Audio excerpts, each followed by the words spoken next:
ఇక్కడ చూసారా, నా కాళ్ళ దగ్గర నేను ఆటోలో ప్రయాణం చేస్తూ ఉండంగా కాళ్ళ దగ్గర మనం ఎంతో డబ్బులు ఖర్చు పెట్టి పిల్లల మీద ప్రేమతోటి ఇప్పించి తినిపించాల్సిన స్నాక్స్ ఇలా ఆటోలో సరఫరా అవుతూ వస్తున్నాయి. చూడండి, దీనిల మీద మూత లేదు, ఏం లేదు.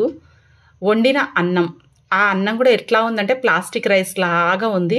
ఇంకొకటి న్యూడిల్స్, ఇవి ఉంటాయి కదా noodles, egg noodles, veg noodles ఇట్లాంటివి. చూడండి ఆటోలో ఎలా మూత లేకుండా రోడ్లపైన దుమ్ము ధూళి ప్రసరించేటట్లుగా ఎంత మంచిగా తీసుకెళ్తున్నారో. ఎంత బాగా తింటామో మనము మన పిల్లలతోటి ప్రేమగా. ఇంట్లో చేసుకోవడానికి బరువు అయ్యో లేకపోతే పిల్లలకు ప్రేమతో బయట తినిపిద్దాము అనేసి. ఇంకా కొందరేమో పిల్లలు హాస్టల్లో ఉంటారు, చాలామంది పిల్లలు.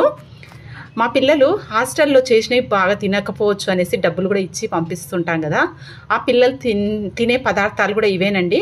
ఇంకా కొద్దిగా ఇక్కడ నీట్గానే కనిపిస్తున్నాయి. ఇంకా సిటీ లోపలైతే ఇంకా అక్వర్డ్గా, దయనీయంగా, ఇంకా దుమ్ము ధూళి. చూడండి, మీరు చూడండి, బాగా చూడండి, గమనించండి. నేను వీడియో తీశాను, అనుకోకుండా ఈ ఆటో ఎక్కడం జరిగింది. ఆ డ్రైవర్కి కూడా కాళ్ళకి పుండ్లు ఉన్నాయండి. చూడండి, నేను ఇంకా అన్నం పరబ్రహ్మ స్వరూపం కాళ్ళ దగ్గర పెట్టేసి ప్రయాణికుల్ని ఎక్కించుకుంటున్నారు. ఒకవేళ నేను కాకపోయినా ఇంకెవరన్నా హాస్పిటల్ నుంచి వచ్చేటోళ్ళు, పేషెంట్స్ కానీ, దగ్గేటోళ్ళు, తుమ్మేటోళ్ళు, పాన్ పరాగ్ నమిలేటోళ్ళు, సిగరెట్ తాగి ఇట్లా చేతులతోటి యాష్ని అంటే సిగరెట్ నుంచి వచ్చే బూడిదిని బయటికి ఇట్లా చేతులతోటి ఇట్లా స్టైల్గా అంటారు కదా, వాళ్ళు ఎక్కితే ఒకసారి ఊహించుకోండి. మన పిల్లలు తింటాము, మనం తింటాము, ఏదో ఒకసారి తినాలనిపిస్తూ ఉంటుంది కదా. ఎంత సాధ్యమైతే అంతవరకు మనం ఇంట్లోనే చేసుకోవాలి.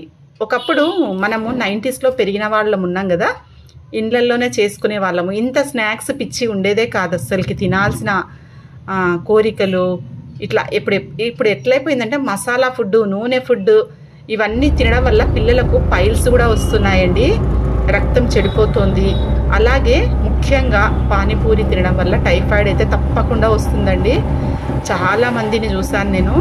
అదేవిధంగా వీళ్ళు ఇవన్నీ ప్రిపరేషన్ అయిపోయిన ఫుడ్ని తీసుకెళ్ళి రెస్టారెంట్లకు సరఫరా చేస్తారంట. అక్కడ వాళ్ళు దీనిని ఇంకా ప్రాసెస్ చేస్తారు. అంటే దీంట్లో కొద్దిగా నూనె కలపడము, మసాలా దట్టించడము, ఉప్పు కారాలు బాగా వేయడము. అయితే అక్కడ మసాలాలు దట్టించడము, నూనెలో ఫ్రై చేస్తుంటే బయట ఒక 10 ఇండ్ల అంటే ఒక పక్కల 10 ఇండ్లు ఉంటాయి కదా, అంతవరకు ఘాటు వాసన వస్తుందండి. మీరు అబ్జర్వ్ చేయండి హోటల్స్కి దగ్గర నిలబడి. ఇంత ఫుడ్ని మనము ఇట్లా ఇక చూడండి, ఆ డ్రైవర్కి ఎట్లా ఉన్నాయో కాళ్ళకి పుండ్లున్నాయి. ఆ వ్యక్తి దీనిలను పట్టుకొని వాళ్లకు సరఫరా చేస్తాడు. ఇవి ఎక్కడనో ప్రాసెస్ అవుతాయమ్మా. ఏంటంటే ఈ వండిన ఫుడ్, అన్నము, న్యూడిల్స్, అలాగే పక్కల ఉన్నాయి కదా అవి ఏమంటారు చూడండి, అవి ఏమంటారు కామెంట్లో పెట్టండి.